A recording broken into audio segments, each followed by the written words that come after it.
नमस्कार फ्रेंड्स। स्वागत है आपका मेरे यूट्यूब चैनल ट्रेड टेक्निकल्स पे फिर से। और आज हम जिस शेयर की बात करने वाले हैं उसका नाम है एनएमडीसी। अगर मैं इसके चार्ट स्ट्रक्चर की बात करूं तो डेली टाइम फ्रेम में आपके सामने लगा हुआ है।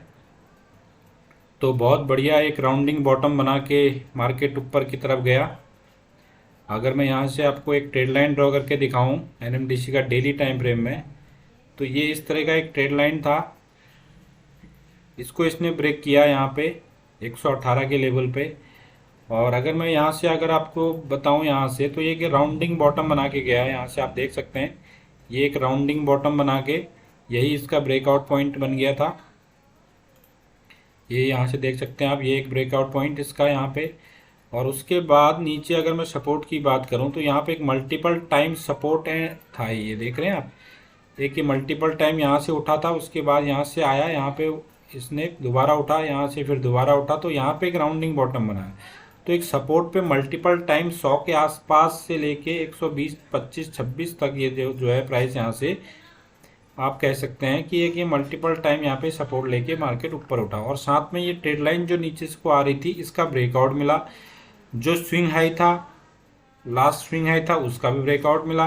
तो ब्रेकआउट मिलने के बाद ये मार्केट जो है आपका शेयर जो है एनएमडीसी ऊपर 160 तक आज जा चुका है।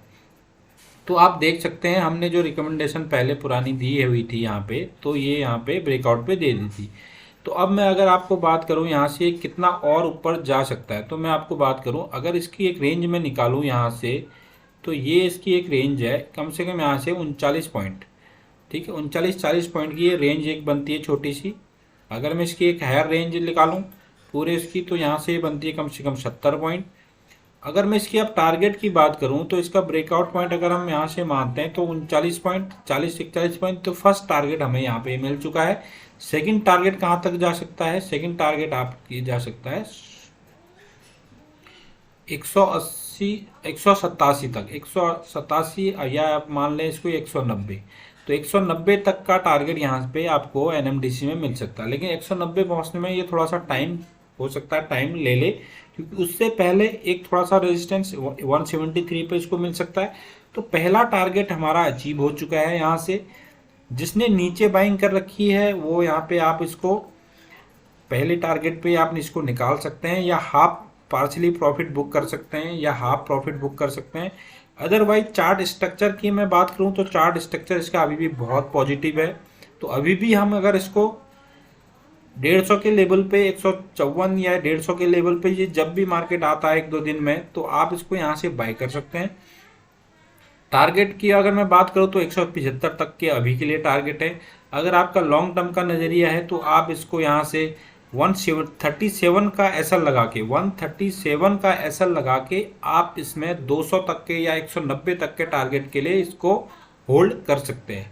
अगर आपको फ्रेश बाइंग करनी है तो थोड़ा सा नीचे आने दें, एक डिप आने दें, लगभग आपका 150 के लेवल तक या 140 तक भी आ जाता है, तो आपने यहाँ से इसको बाय करके चलना है। तो बाय करके चलें। एनएमडीसी में लंबे टारगेट की बात करूं तो 200 तक, 190 और 200 तक के टारगेट के लिए, शॉर्ट टर्म के टारगेट के लिए 173, 175 तक के टारगेट के लिए आप इसको एनएमडीसी को बाय करके चलें। जिसने पहले से ले रखा उसको कोई दिक्कत नहीं है, हाफ अगर प्रॉफिट बुक करना चाहते तो कर सकते हैं। अदरवाइज आप इसको होल्ड करके 173 या 190, 200 तक के टारगेट के लिए यहाँ से होल्ड कर सकते हैं। फ्रेश बाइंग हल्के सा डिप आने पे फ्रेश बाइंग कर सकते हैं, ज़्यादा डिप नहीं आएगा। अगर ये 140 या 150 के बीच में कहीं पर भी आपको मिलता है तो दोबारा इसमें ऐड करके आप इसको लॉन्ग जा सकते हैं। तो बहुत अच्छा चार्ट स्ट्रक्चर है, बहुत अच्छा बेस फॉर्मेशन करके आया है। अगर मैं इसकी बेस की बात करूं तो ये बहुत अच्छे बेस से उठा हुआ है अभी, तो इसके उठने के चांस अभी मार्केट के ट्रेंड को देखते हुए बने हुए हैं। अगर ये 200 के लेवल को भी पार कर जाता है तो उसके बाद इसमें एक नए हाइज की तैयारी हम करेंगे। उस टाइम पे आपको हम अपडेट कर देंगे। तो एनएमडीसी का चार्ट मैंने आपको बता दिया। अब हम थोड़ा सा बात करते हैं, यहाँ से हम बात करते हैं मार्केट की। मार्केट का मतलब निफ्टी 50 और बैंक निफ्टी की बात करते हैं। तो निफ्टी आज टोटली साइड में था, गैप अप हुआ मार्केट, हल्का सा गैप अप होने के बाद मार्केट ने हाई लगाया 19,841 का, वहां से मार्केट नीचे डाउन आया सपोर्ट वहीं पे लिया जहां से कल सपोर्ट लिया था इसने, लगभग उसी रेंज पे जाके सपोर्ट लिया। लो लगाया इसने आज का 19,774 का, और उसके बाद ये ऊपर कंसोलिडेट करते हुए धीरे धीरे धीरे धीरे अपने लो के आसपास ही बंद हो गया। तो मार्केट में आज एक्सपायरी था निफ्टी 50 का, तो इस वजह से पूरा प्रीमियम मीटिंग रहा, इसमें पूरा मार्केट साइड वे रहा, क्योंकि दोनों तरफ हैवी ओआई हो गए थे, तो मार्केट पूरा साइड वे रहा। तो बहुत कुछ मार्केट में था नहीं, एक सुबह की 1-2 घंटे की मूव थी, वो जिसने कैप्चर कर ली उसको पैसा मिल गया होगा, अदरवाइज मार्केट में ऑप्शन बायर के लिए कुछ भी नहीं था। अगर आप ऑप्शन सेलर थे तो आपने अच्छा खासा प्रीमियम फिर भी कमा दिया होगा।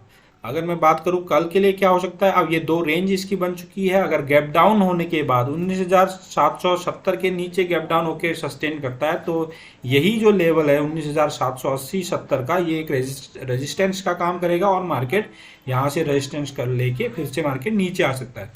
अगर गैप अप हुआ 19,840 के ऊपर, तो ये 19,040 का जो लेवल है ये आपका सपोर्ट का काम करते हुए मार्केट को ऊपर खींच के ले जाएगा।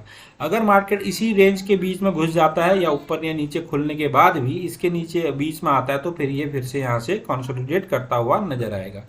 तो अब हम क्या करेंगे इसमें, अगर इसके ऊपर जाएगा तभी बुलिश ट्रेड लेंगे, इसके नीचे रहता है तो हम बियरिश ट्रेड लेंगे। इसके बीच में हो सकता है हमें कुछ करने का मौका न मिले, या फिर जो स्कैल्पिंग कर सकते हैं वो यहाँ पे जरूर हाथ आजमा सकते हैं। अब बात करते हैं बैंक निफ्टी की। बैंक निफ्टी की अगर मैं बात करूं, तो मैं आपको आज केवल इंट्राडे चार्ट बता रहा हूं, क्योंकि मार्केट एक रेंज में फंसा हुआ है।